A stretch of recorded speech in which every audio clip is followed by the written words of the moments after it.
It's 9:46 p.m. when the world suddenly goes dark. The fan above your bed slows, then stops. The light fades. For a moment you just stare, waiting for everything to return. The refrigerators buzz, the noise from the street, that low electrical heartbeat that never really stops. At first you think it's a power cut. You pick up your phone, no signal. You move to the window expecting the skyline to glow like always, but the horizon is black. No street lights, nothing. You check the breaker, nothing's tripped. This isn't the blackout. This is something else. If electricity is gone everywhere, what do you do? Do you stay inside, hoping it'll come back? Or step outside to see how far the darkness really goes? Your first instinct is to check the internet. You unlock your phone, open the same apps you always open, but nothing loads. You think about going downstairs, maybe asking the guard if the outage is local, but the apartment feels safer than the streets. So you light a small dusty candle, barely enough to see the edges of the room. Around 1 a.m. you hear a knock at the door. It's the neighbor from across the hall. You trade the same words everyone uses during blackouts. Yours is out too? Any idea what happened? Maybe the whole block. 2 a.m. You sit on the floor trying to read one of the few books you own, candle burning low, and realize it's been 5 hours. No sirens, no news, no sign that anyone, anywhere, is fixing this. By 3, exhaustion beats curiosity. You lie down, still dressed, phone face down beside you. When you wake, dawn has already slipped through. The world feels hushed, too quiet for morning. You walk to the window and see the truth. The horizon is still black. Every building is lifeless. The world stayed dark through the night. You open the fridge for breakfast. It still feels cold, so you tell yourself it's fine. But every time that door opens, the temperature rises. Modern refrigerators stay cold for about 4 hours when sealed. A little longer if they're full. By tonight, the milk and meat will already be unsafe, though you won't smell it yet. You scroll through your phone again, searching for news. Nothing loads. The cell towers held on for a few hours, running on their backup batteries. But those batteries have gone empty now. The connection to the world ends here. You turn on the tap. Water still runs, clear and confident, as if nothing's wrong. For now, that's true. City pumps can hold pressure for 6 to 12 hours after power loss. Maybe longer if the system's gravity fed. But once the tanks drain, the taps go dry. What remains in the pipes stagnates. High-rise buildings lose water first. Their booster pumps are electric. While the lower floors and landed houses may keep a weak trickle for another day or two. If you're smart, you will start filling everything that can hold water. Bottles, pots, even the bucket under the sink. Most people don't. They keep waiting for the power to come back, still believing someone will fix it soon. By the second day, the fridge door opens to a faintly bad smell.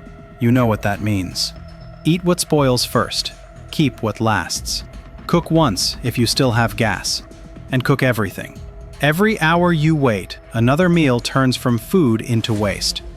Outside, the neighborhood is louder now. People gather near cars and stairwells, trading rumors. Someone swears it's only the region. Nobody knows anything for sure.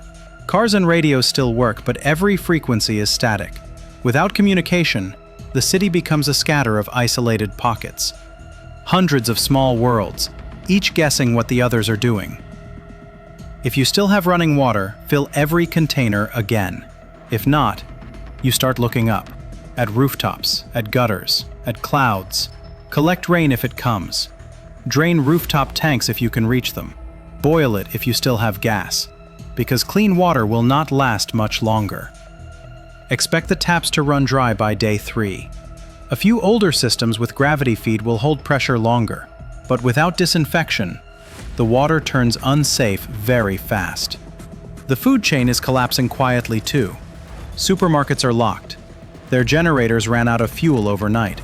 Warehouses are warming. Within 72 hours, most perishable food in any city becomes unsafe to eat.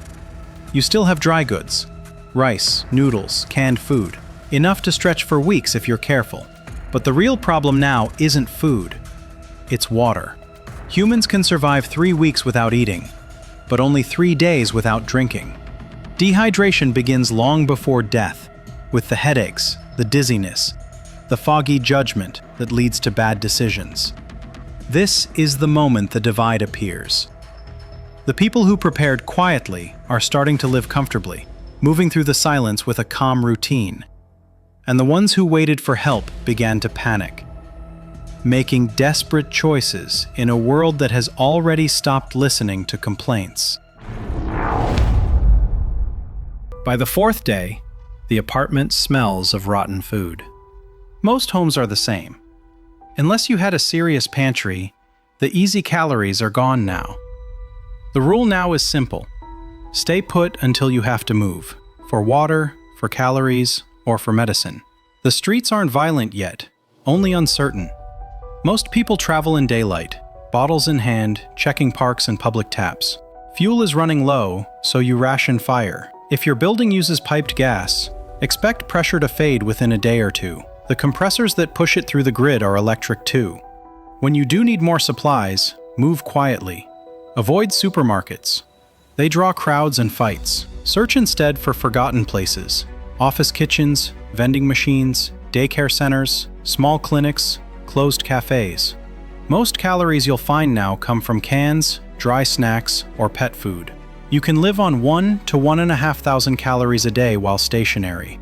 By now, the government hasn't vanished, but it's stretched thin. Military and civil defense units work from handwritten lists and battery-powered shortwave radios. Their first orders are never food delivery. They guard hospitals, secure water treatment plants, and keep nuclear reactors stable. Everything else can wait.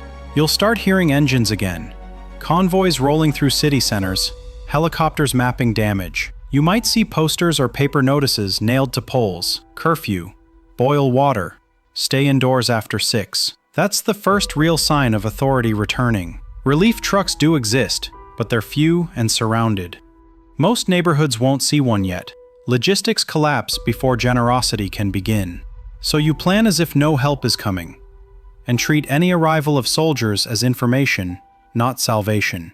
Nuclear plants shut down safely on the first day. Each reactor has backup diesel generators for cooling, but those tanks last only a few days. By now, engineers are hand-pumping fuel into turbines. They'll hold the line for a while, but if supply convoys fail, some sites will overheat. That risk is regional, not global. Still, you stay alert to the wind and to any scraps of news that make it through. The air smells of smoke now. People are burning trash, furniture, anything that will catch fire. Fires spread easily because there's no water pressure to stop them. Keep candles contained. Burn outdoors if you can. Crack windows for air. Police patrols thin out as fuel runs dry. They guard intersections, hospitals, and depots, not your street. Looting starts in commercial areas first. Residential streets rely on community and neighbors. They stay quiet for now, held together by habit more than law.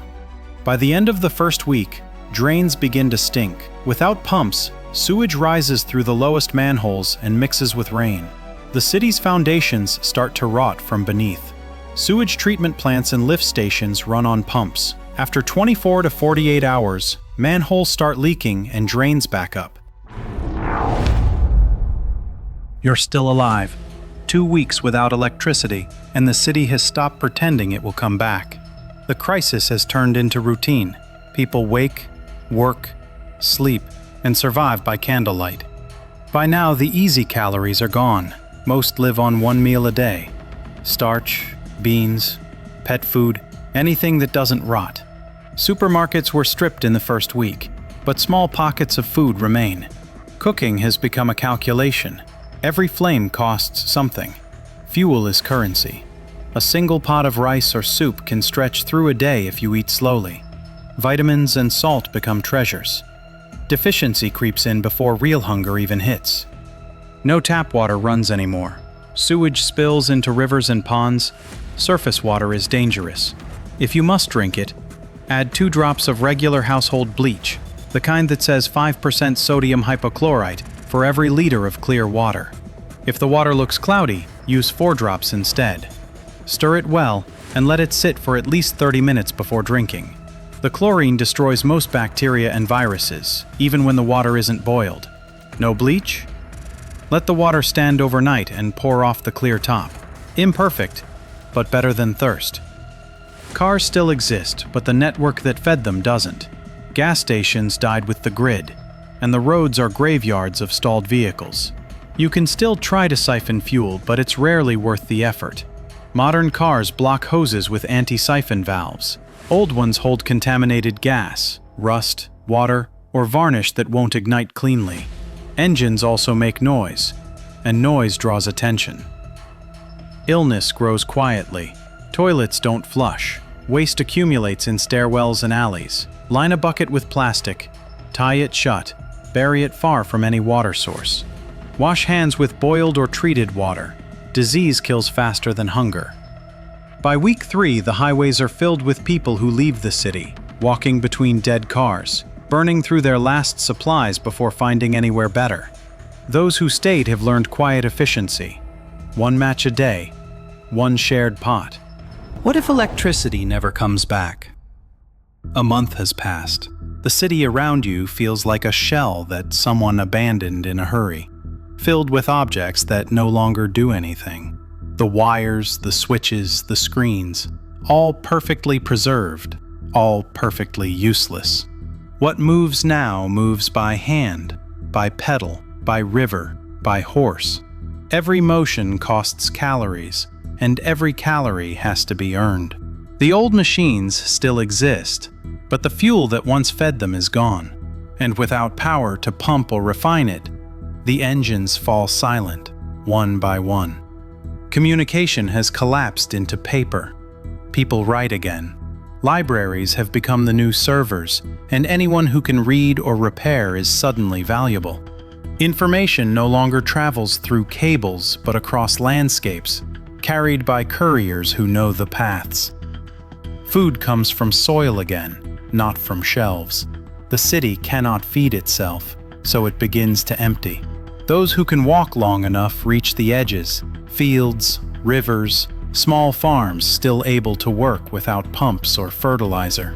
The tools of survival are the ones that never needed batteries: spades, buckets, knives, and rope. Industrial zones leak quietly now. Ammonia, chlorine, runoff seeping toward rivers no one can afford to drink from. Medicine has turned into memory. The last vials of insulin and antibiotics sit in the dark, spoiling without refrigeration. Hospitals that once glowed at night now run like field stations. No surgery, no dialysis, no blood banks.